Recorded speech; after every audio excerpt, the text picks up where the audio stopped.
बातें बस मैं कहना चाहूँगी कि जिस बरगद लॉन की बात साथी अखिलेश कर रहे थे और वहाँ पे यूजीसी रेगुलेशंस पे सिर्फ सही बात है बातचीत होने जा रही थी और वहाँ पे एबीवीपी और बजरंग दल के लोग पहुँच के वहाँ पे निधि यादव एक स्टूडेंट है उनके साथ मारपीट करते हैं, बाकी और भी स्टूडेंट्स के साथ मारपीट करते हैं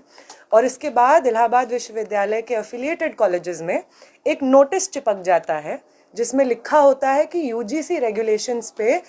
बातचीत नहीं होनी चाहिए यूनिवर्सिटीज़ में। तो वो डरते हैं। किस चीज़ से डरते हैं वो?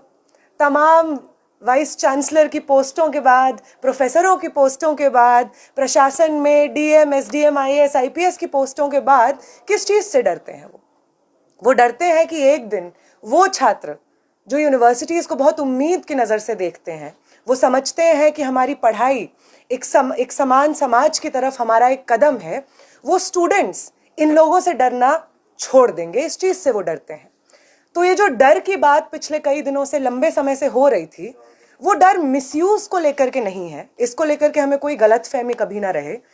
खराब फॉल्स कंप्लेंट्स दर्ज होंगी, ये डर उसका नहीं है। ये डर है एक समान समाज का। ये डर है कि वो स्टूडेंट्स जिनको हमेशा हायर एजुकेशन के दायरे से बाहर रखा गया, जिसकी परिभाषा में उन स्टूडेंट्स को उस दायरे से बाहर रखा गया, जिनकी परिभाषाओं से वो गायब थे, उन स्टूडेंट्स को अब यूनिवर्सिटीज़ में उन्हें देखना पड़ेगा, सहना पड़ेगा, झेलना पड़ेगा और वो स्टूडेंट्स पुरजोर रूप से अपने हक और अधिकार की बात रखेंगे।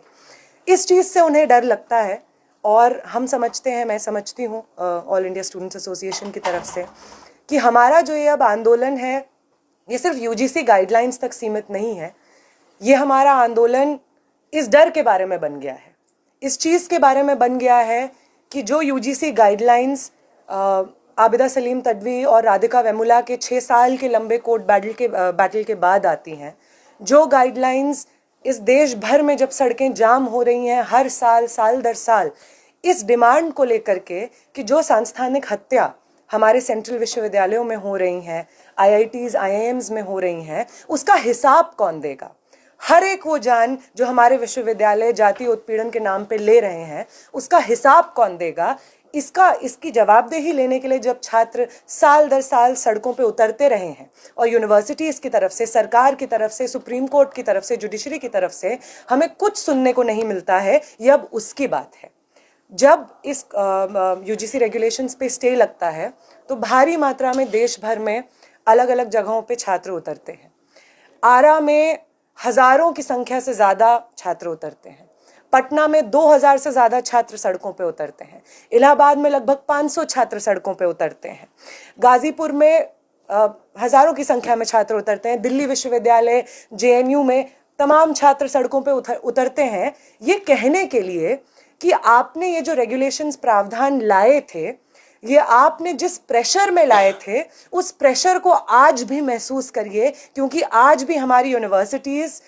जाति के नाम पे जो घृणा है उससे गुजर रही हैं। हम इस फोरम के माध्यम से ये अपील करेंगे उन सब लोगों से जो हमेशा से एससी, एसटी, ओबीसी का वोट लेकर के खुद को उनका नेता बताते रहे हैं, लेकिन आज जब सबसे ज़्यादा ज़रूरत है